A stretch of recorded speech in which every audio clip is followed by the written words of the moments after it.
Hey folks, a little update from the Tony Winston channel. Thought I'd work on a new recording.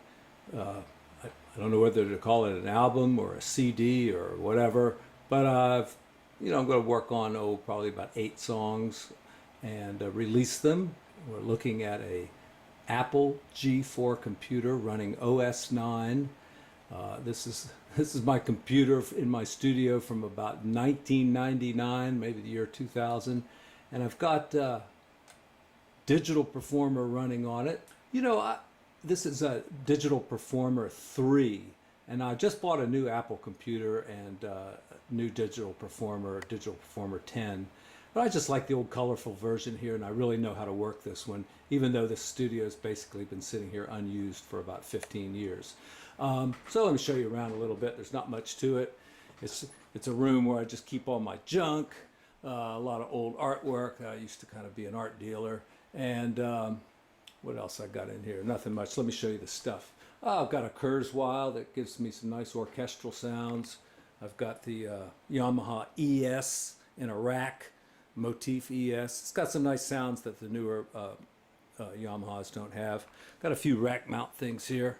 Let me move this microphone out the way.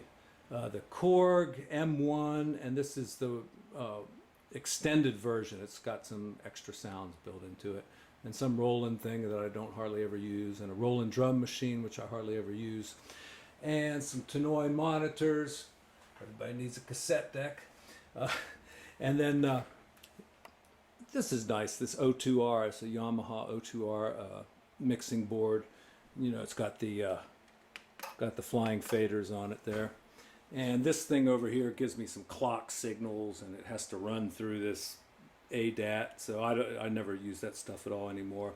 Though this is part of the system here, is the mark of the unicorn digital input and output. So all this stuff goes by kind of a fiber optic thing into the mixing board. Light pipe, I think they call it. Works pretty well. Got an old Motif XF over here, and then the one I use the most, of course, is the new Modi X, because it sounds pretty darn good. And I also use that Kurzweil a fair amount. So I'm working with a good friend over at his studio where, he's got a bunch of real instruments like Hammond organ and Fender Rhodes piano, and he plays great guitar, so he's been putting guitar tracks together. And the main problem with this studio is it's not hooked up to the internet. That's why it works so well. For 20 years, it's never had an upgrade or anything. It still just runs like the day I bought it. And very difficult to get tracks in and out. You have to burn them to CDs.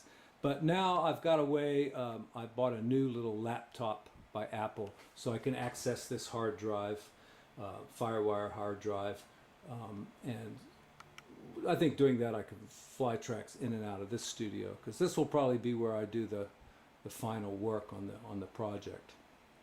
Anyway, my new Apple laptop with Digital Performer 10. This is Digital Performer 3 from a long time ago. Digital Performer 10 is just very dark and gloomy looking, and little tiny print and all that stuff. This one I don't know, it's just more colorful, and I just enjoy working on this one a little bit more. Partially because I know it, I know what all those little things do, and all those little things do. So I hate to learn new stuff, but I'm being forced to do it anyway.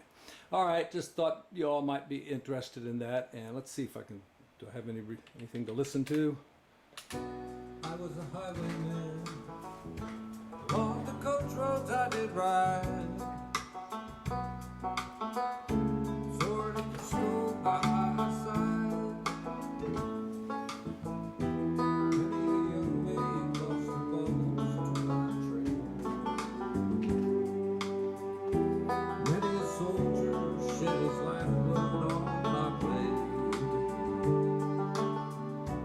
Bastards hung me in the spring of 25. Yeah. Okay. All right. Gotta go. The wife's calling me.